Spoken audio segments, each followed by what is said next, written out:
What's up guys, Houndish here, and today it's time for the weekly reset inside of Destiny 2, and of course it's the 26th of February, so this is going to be the very final weekly reset of Season 5. I'll break down everything you need to know about that, as well as when we can expect more news and details about it, but we'll also break down content for this week, vendors, Nightfalls, weapon frames, challenges, activities, and all that good stuff.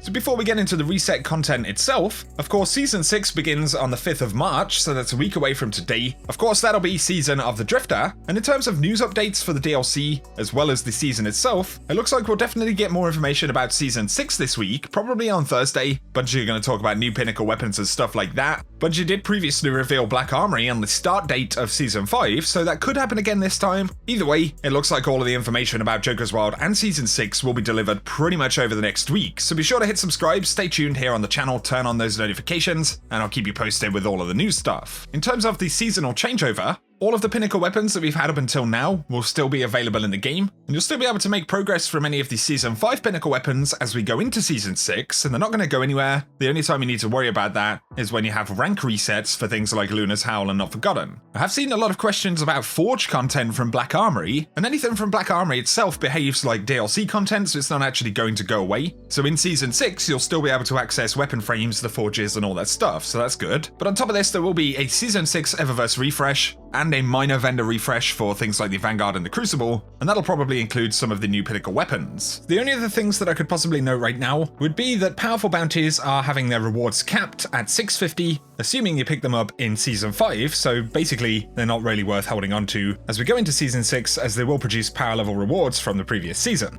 Also be sure not to hold any more than 5 ethereal keys for the Last Wish raid, as 5 will be the new maximum stack that you can hold on to. Pretty much everything in the game is going to stay the same apart from a few triumphs, and those are any triumphs that have Season 5 listed in them. I will link a Reddit thread down below with a list of the triumphs that will become unobtainable after this week. Otherwise, you pretty much don't have too much to worry about, guys, and I'll be keeping you posted with all the news here on the channel as we get it over the next few days. Now though, let's get into the rest of the weekly reset stuff for this week in Destiny 2. Firstly, let's talk about our challenges, as always visible on the director and able to reward powerful gear. We're going to talk about the flashpoint, which this week is Mercury, everyone's absolute favorite, and I've loaded into this menu like a terrible person. But yeah, flashpoint Mercury, enjoy running around in circles over there. Of course, that also means we've got heroic adventures, also capable of rewarding powerful gear. Before we leave the director though, we should also talk about Gambit right here. This week, we do have a full week of triple infamy, so if you wanted to rank up all that good stuff, it's going to be a very good time to jump in.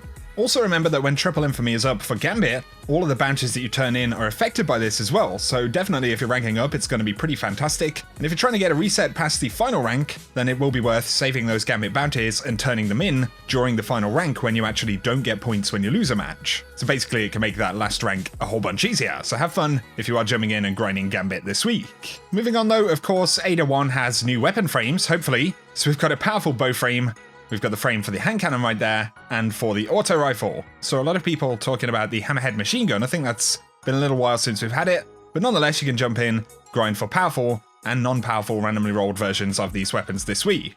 Also, of course, don't forget Hawthorne's powerful bounties and the clan rank for Season 5, which will reset with the new clan stuff for Season 6, of course. For the powerful bounties this week, we've got the Strength of Memory challenge for the Last Wish raid, and the All for One, One for All challenge, of course, for Scourge of the Past. On top of this, you'll also find all of the other powerful bounties and stuff like that from the Drifter, the Spider, and Petra in the Dreaming City that we'll cover in just a moment's time. Then, of course, we have the Eververse inventory for the week. So, of course, next week we will get a new stock of stuff that'll be for Season 6. Of course, a lot of the stuff from Season 5 will still be randomly available in the inventory and stuff like that, but we will get a new kind of main engram. Nonetheless, we do have a bunch of stuff. I hate reading these names out, man. I'm pretty sure if you want any of these, you're going to spot them pretty quickly in the list this week. But of course, it'll be interesting to see what we get next week, considering it will be a brand new inventory. On top of all of this stuff, though, we will take a quick glance at the Prismatic Matrix. Of course, once again, if there's anything you want from here, I'd actually love to get the ship. Then you can turn in the facet this week